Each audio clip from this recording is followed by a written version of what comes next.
யாருக்காகவும் நான் காத்திருக்க தேவையில்லை என்பது போல அழகிய கதிர்கள் ஒளியோடு சூரியன் உதித்தான். காலை பொழுது என்னவோ நன்றாகத்தான் இருந்தது. இருப்பினும் சித்ராவின் மனம் இருள் சூழ்ந்திருந்தது. மண்டபமே விழா காலம் கொண்டிருந்தது. உறவினர்கள் வருகையும் பெண்களில் பட்டுப்புடவின் சரசரப்பும் மல்லிகை பூவின் மனமும் இடத்தை அலங்கரித்தது. இவை அனைத்தையும் கண்டும் காணாமலும் இருந்தாள் சித்ரா. திருமண பெண்ணிற்கான அடையாளம் எதுவும் இல்லாமல் அமைதியாக இருந்தாள். திருமணம் முடிந்து பிறந்த வீட்டை பிரிந்து செல்ல மனம் கலங்குகிறாள் என்று நினைத்து அவளை சமாதானம் செய்தனர் உறவினர் பெண்களின் சிலர். முகூர்த்த நேரம் காலை 10 முதல் 12 மணி வரை என்பதால் திருமண வேலைகள் அனைத்தும் மெதுவாகவே நடந்தது. சித்ராவின் தோழிகள் வந்த பிறகே அந்த இடம் மேலும் கலகலப்பானது. சித்ராவின் அன்னை மகளுக்கு தேவையான நகைப்புடவை கொடுத்துவிட்டு அவளை தனியாக அழைத்து, இந்த நல்ல நாளுக்காகத்தான் காத்திருந்தோம் சித்து, ஏன் இப்படி சந்தோஷமே இல்லாம இருக்கிற? எல்லாம் நல்லபடியா நடக்கும், நீ எதுக்கும் பயப்படாத. எனக்கு இதெல்லாம் தேவையாமா? நான் எதற்கெல்லாம் தகுதி உள்ளவள் தானா? எனக்கு என்ன நினைத்தாலே அசிங்கமா இருக்குமா? என்ன பேச்சு சித்து இது? நான் உன்னை நல்லா தானே வளர்த்தேன். நீயும் என்றுமே புடம் போட்ட தங்கம்தான். நீ என்ன தப்பு செய்த இப்படி பேசுறதுக்கு? அம்மா என்று விம்பினாள். எல்லாம் நல்லதுக்குத்தான். சீக்கிரமா ரெடி ஆகணும், சரியா? தோழிகள் உதவியோடு திருமணத்திற்கு தயாரானாள் சித்ரா. பெண்ணின் பெற்றோர்களுக்கு இரு கண்கள் போதவில்லை தங்கள் பெண்ணின் திருமண அலங்காரத்தை காண. தன்னை பெற்றவர்களுக்காக, அன்னையின் மன நிம்மதிக்காக உதட்டில் சிறு புன்னகை ஏந்தி மணமேடை சென்றாள். முறையான சாஸ்திரங்கள் முடிந்து உறவினர்களின் வாழ்த்துகளோடு ஐயரின் மாங்கல்யம் தந்துதானே என்ற மந்திரத்தின் ஒளியோடு கெட்டி மேல முழங்க சித்ரா கழுத்தில் மங்கள நான் பூட்டினான் ரஞ்சித். குடிந்த தலை நிமிராமல் ரஞ்சித் கட்டிய தாலியில் கழுத்தில் வாங்கிய போது அவன் விரல் பட்ட ஸ்பரிசம் அவளை நிமிர்ந்து பார்க்க செய்தது. நிமிர்ந்தவளின் கண்ணில் நீரை கண்டு திடுக்கிட்டான். அவள் கரம் பிடித்து மென்மையாக அழுத்தி, உனக்காக என்றும் நான் இருப்பேன் என்பது போல கண்களால் அவளுக்கு எடுத்துரைத்தான். மேலும் சில சடங்குகள், உறவினர்களின் வாழ்த்துக்கள், பரிசுகள், மறுவீடு அழைப்பு என்று நடந்த போதிலும் சிங்கத்தை கண்ட மான் போல் மிரண்டாள். புது இடம், புது மக்கள் என்பதால் அப்படி இருக்கிறாள் என்று நினைத்தான் ரஞ்சித். புது தம்பதியரின் வாழ்க்கையை பெண்ணின் வீட்டில் துவங்க வேண்டும் என்று முறை இருப்பதால் மணமகளை மணப்பெண் வீட்டிற்கு அழைத்து வந்தனர். அவர்கள் வீட்டிற்கு சென்றால் சரியாகி விடுவாள் என்று நினைத்தான் ரஞ்சித். அங்கும் எதையோ கண்டு மிரண்டவள் போல் இருப்பதைக் கண்டு தவித்தான். இரவின் தனிமையில், என்ன சித்ரா, உன்னை எனக்கு பிடிக்கவில்லையா? பெரியவர்கள் கட்டாயத்தில் தான் என்னை திருமணம் செய்தாயா? இப்படி ஒரு கேள்வியை அவனிடம் இருந்து எதிர்பார்க்காத சித்ரா அடிப்பட்ட மானாய் நிமிர்ந்தாள். அவள் பார்வை அவளுக்கு அவனை பிடித்திருப்பதை உணர்த்தியது. பின்னர் ஏன் இந்த பயம் என்று மீண்டும் சிந்தித்தான். கணவன் மனைவி உறவு பிடிக்காமல் வந்து பயமாக இருக்குமோ என்று நினைத்து, சித்து, உனக்கு இஷ்டம் இல்லாத எதுவும் இங்கு நடக்கப் போவது இல்லை. ஏன் இந்த தேவையில்லாத பயம்? திருமண களைப்பு உன் முகத்தில் தெரியுது. மனதை அமைதிப்படுத்திவிட்டு பேசாமல் தூங்கு. நாளை பேசிக் கொள்ளலாம். குட் நைட் என்று கூறி அவளுக்கு முதுகு காட்டி படுத்தான். செய்வது அறியாமல் சித்ரா தவித்தாள். ரஞ்சித்தை பிடித்திருந்து அவளால் அவனிடம் பேச முடியாமல், பழக முடியாமல் தவித்தாள். அவள் படுக்காததை அறிந்த ரஞ்சித், சித்ரா, என்னை உன்னுடைய நல்ல நண்பனா நினைத்துக்கொள். கணவனா நினைக்கணும்னு அவசியம் இல்லை. எனக்கு உன்னை ரொம்ப பிடிக்கும். நீ தான் எனக்கு எப்பவுமே. உனக்காக நான் இருக்கேன். எதுக்கும் பயப்பட வேண்டாம். நாளைக்கே நாம பெங்களூர் போகணும். அங்கேயே நீ எனக்கு நல்ல தோழிதான். முதல் முறையாக சித்ரா அவனிடம் பேசினாள். நாளைக்கே? ஏன்? எனக்கு கொஞ்சம் வேலை இருக்கு. நாம முதல்ல போவோம்.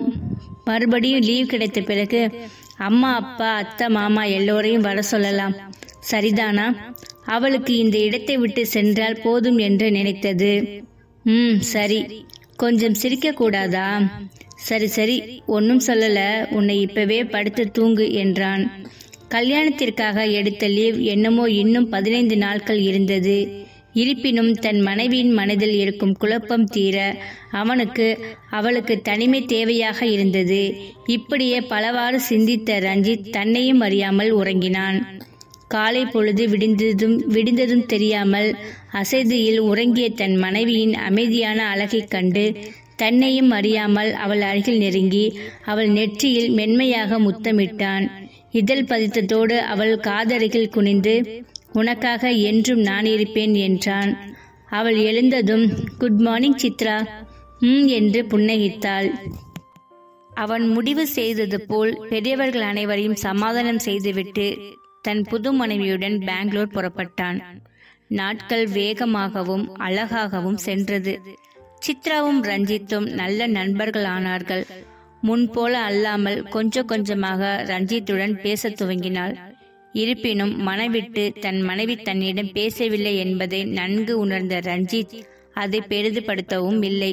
அவளுக்காக வாழ்ந்தான். திருமண வாழ்க்கை கூட மிக அழகானது என்பதை அவளுக்கு மெதுவாக புரிய வைத்தான்.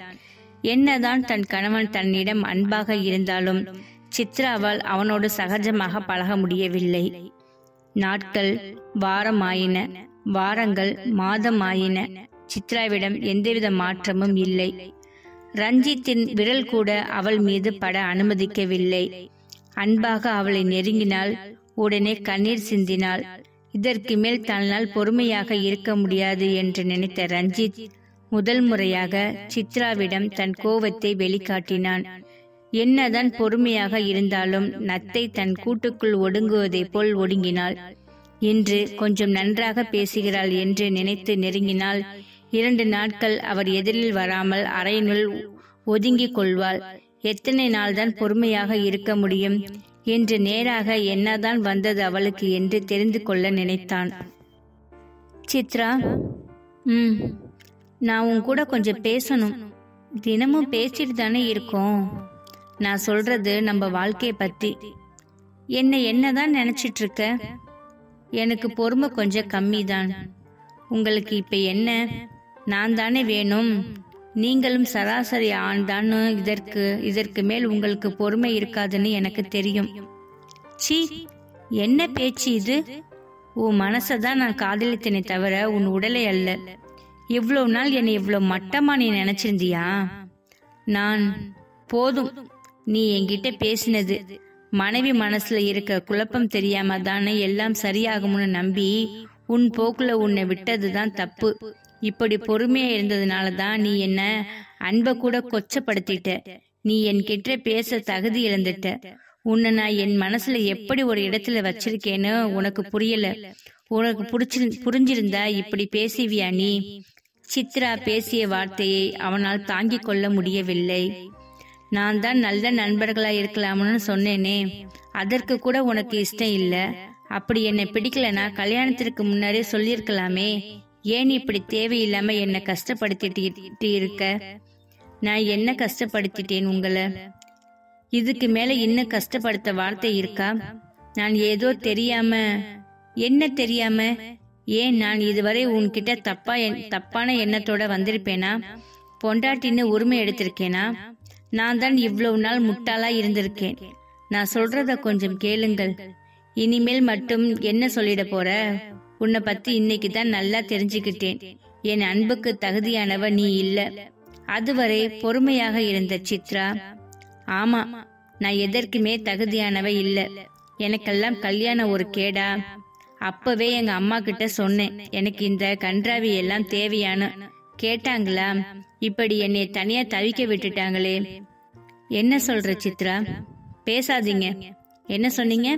என்னை பத்தி உங்களுக்கு தெரியுமா? என்ன தெரியும் உங்களுக்கு? நான் யாருன்னு தெரியுமா? நான் என்ன படிச்சிருக்கேன்னு தெரியுமா? நான் இவ்வளவு நாள் எப்படி எங்க இருந்தேன்னு தெரியுமா? என்ன வேலை பார்த்தேன்னு தெரியுமா? என் வாழ்க்கையில என்ன நடந்துச்சுன்னு தெரியுமா? நான் ஏன் இப்படி ஒதுங்குறேன்னு தெரியுமா? என்னை காதலிச்சது யாருன்னு தெரியுமா? அவனால நான் பட்ட அவமானங்கள் தெரியுமா? நிச்சயமான கல்யாணம் நின்னது தெரியுமா? எப்படி உங்களை கல்யாணம் பண்ணனன்னு தெரியுமா? எதுவும் பேசாமல் நீண்ட நேரம் சித்ரா அழுதாள். அவளை கண்கொட்டாமல் பார்த்த ரஞ்சித் அவளை அளவிட்டான். மனதில் இருக்கும் பாரம் இறங்க நேரம் கொடுத்தான். நீண்ட நேரம் அங்குமெங்கும் ஆட்சி செய்து, சித்ரா கொஞ்சம் தண்ணி குடி. வெறித்த பார்வை மட்டுமே அவளிடமிருந்து கிடைத்தது. இப்போதும் சொல்றேன் சித்ரா, உனக்கு நான் எப்பவுமே இருப்பேன். எனக்கு உன்னை ரொம்ப பிடிக்கும். கொஞ்சம் அமைதி அடைந்தவளாக, தேவையில்லாம உங்க வாழ்க்கையை எனக்காக வீணாக்காதீங்க. என்ன பேச்சு சித்ரா இது? நான் நல்ல பொண்ணு இல்ல ரஞ்சித். உங்களுக்கு எப்படி சொல்லி புரிய வைப்பேன்? நீ எப்படிப்பட்ட பொண்ணா இருந்தாலும் நீ தான் என் மனைவி. என்னால உங்க கூட மனைவிய வாழ முடியாது. நல்ல நண்பனாயிருந்தே திருமண வாழ்க்கையின் அழகை காட்டிய உங்களுக்கு நான் தகுதியானவள் இல்ல ரஞ்சித். தேவையில்லாம பேசாத. உன் பழைய நினைவுகளை அழித்து விடு. நீ மாசற்றவள் என்று எனக்கு தெரியும். என்ன தெரியும்? நீ முதுகலை பட்டதாரி என்று தெரியும். நீ ஒரு நிறுவனத்தில் சீனியர் மேனேஜர் பதவி வகித்தவள் என்று தெரியும். முக்கியமா பிரபு உன்னை காதலித்ததும் தெரியும் ரஞ்சித்.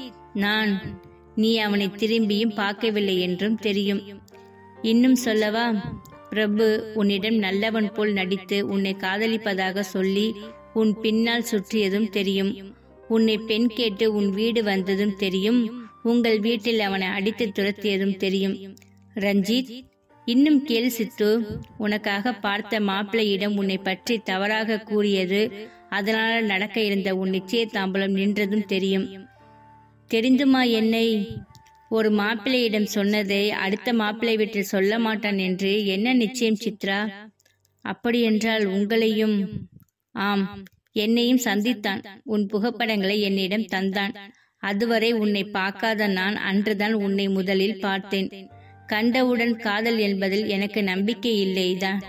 இருப்பினும் உன் முகத்தை கண்டதும் உன்னை நேரில் பார்க்கும் ஆவல் மேலோக்கியது. உன் கண்கள் பேசும் கண்கள் சிந்து. போதும் உங்கள் ரசனை. வேறு என்ன சொன்னான்? நீ அவனை காதலிப்பதாகவும் உன் தந்தையின் கட்டாயத்தினால் தான் இந்த கல்யாணத்திற்கு நீ சம்மதம் தெரிவித்ததாகவும் கூறினான். உன்னால் அவன் இல்லாமல் இருக்க முடியாதாம். நீ எழுதியதாக என்னிடம் ஒரு கடிதத்தை கொடுத்தான். புத்திசாலிதான் அவன். கடிதத்தின் நகல் மட்டுமே என்னிடம் கொடுக்கப்பட்டது. என் காலில் விழாத குறையாக திருமணத்தை நிறுத்த சொன்னான். முடியாது என்றால் கல்யாண நாளன்று நேரில் வந்து ஆர்ப்பாட்டம் செய்வேன் என்று கூறினான். ஐயோ கடவுளை, நான் எந்த தவறும் செய்யவில்லையே.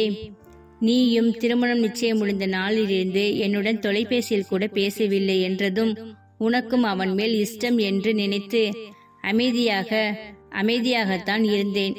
எப்படி இந்த திருமணத்தை நிறுத்துவது என்று தீவிரமாக சிந்தித்தேன். ஆனால் உன் முகம், அதில் இருந்த கண்கள் உண்மை பேசியது. உன்னிடம் தவறு இல்லை என்று என் மனம் திரும்ப திரும்ப கூறியது.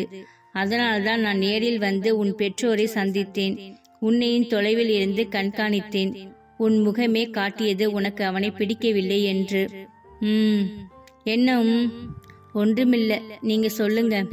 இப்படி பக்கத்துல வந்து உட்காருவதுதான் அப்போதுதான் எனக்கு சொல்ல வசதியாக இருக்கும். இல்ல, இங்கேயே. எங்கே? சரி போ, நான் சொல்லவில்லை. மெதுவாக ரஞ்சித் அருகில் வந்து அமர்ந்தாள். உங்களுக்கு என் மேல் சந்தேகமே வரலையா? சிரித்தபடி, இல்லவே இல்லை. என்னவள் மீது எனக்கு ஏன் சந்தேகம்? அது என்னையே சந்தேகப்படுவது போல் அல்லவா ஆகிவிடும். உன்னை பிடித்த பிறகு இன்னொருவனுக்கு விட்டு கொடுக்க நான் என்ன மடையனா? என் போக்கிலே விட்டேன். அவன் போக்கிலே விட்டேன். அவன் சொல்வதையெல்லாம் நம்புவது போல் நடித்தேன். அவன் கொடுத்த புகைப்படத்தை தவிர கடிதங்கள் அனைத்தையும் எரித்தேன். உன்னை என் அருகிலேயே வைத்திருந்தேன். எப்படி? இப்படி என்று அவன் பர்சில் இருந்த அவள் படத்தை காண்பித்தான். கண்களில் கண்ணீரோடு அவனை நிமிர்ந்து பார்த்தவள் அவனை கட்டிக்கொள்ள மனம் துடித்தது. அவள் அழுகையை நிறுத்தி தோள் சாய்த்து ஆறுதல் கூற நினைத்த அவன் கைகள் அடக்கினான். அப்புறம் எப்படி இந்த திருமணம் நடந்தது? அவன் வரவே இல்லையே நம்ம கல்யாணத்தன்று. என் நண்பன் ஒருவர் போலீஸில் இருக்கின்றான். அவன் உதவியோடு அவனை 2 நாள் மட்டும் காவலில் வைக்க ஏற்பாடு செய்தேன். மேலும் அவனை சார்ந்த யாராலும் உனக்கு துன்பம் வரக்கூடாது என்று சில காவலர்கள் நம் திருமணத்திற்கன்று என் நண்பனின் வேண்டுகோளுக்காக வந்திருந்தனர். எனக்காகவா? என்று அவளை போல் தலையாசைத்தான் ரஞ்சித். என்னை எப்படியெல்லாம் துன்புறுத்தினான் தெரியுமா? என் நண்பர்களிடம் கூட என்னை பேசவிடவில்லை. எல்லோரிடமும் என்னை பற்றி கேவலமாக கூறினான். என்னால் தாங்கிக் கொள்ள முடியவில்லை. என்னை பற்றியும் எதுவும் சொல்லாமல் உங்களுக்கு திருமணம் செய்து வைக்கின்றனர் என்றுதான் நினைத்தேன். யாரிடமும் பேச பிடிக்கவில்லை. எங்காவது ஓடிவிடலாமா என்று கூட நினைத்தேன். எனக்கெல்லாம் கல்யாணம் தேவைதானா என்று கூட அழுதேன். என் நண்பர்கள் யாருமே என்னுடன் பேசவில்லை. எல்லோரும் என்னை தவறாக நினைத்து விட்டார்கள். யார் சொன்னது அப்படி? எனக்கு தான் தெரியுமே. உனக்கு என்னதான் தெரியும்? இந்த ரஞ்சித்தின் அன்பு புரிந்ததா? பக்கத்தில் இருந்த என் அன்பே புரியவில்லை. பின் தொலைவில் இருக்கும் அவர்கள் அன்பு உனக்கு எப்படி புரியும்? நீ மக்கு தானே? என்ன? நீ தான் என் மக்கு பொண்டாட்டியாச்சே.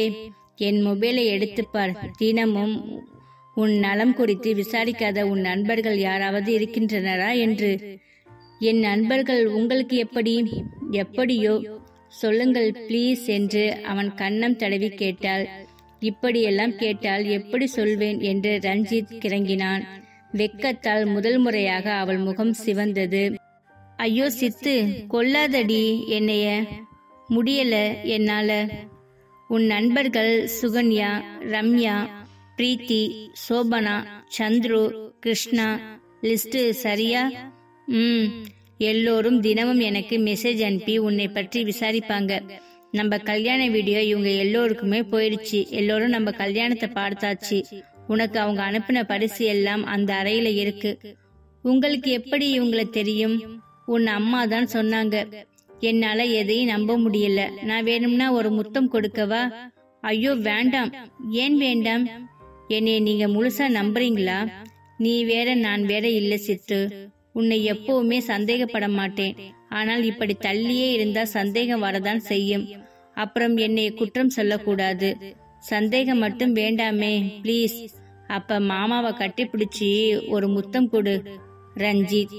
சித்து பிளீஸ் டி, இதுலயும் என் பொறுமையை சோதிக்காத. I love you Ranjith.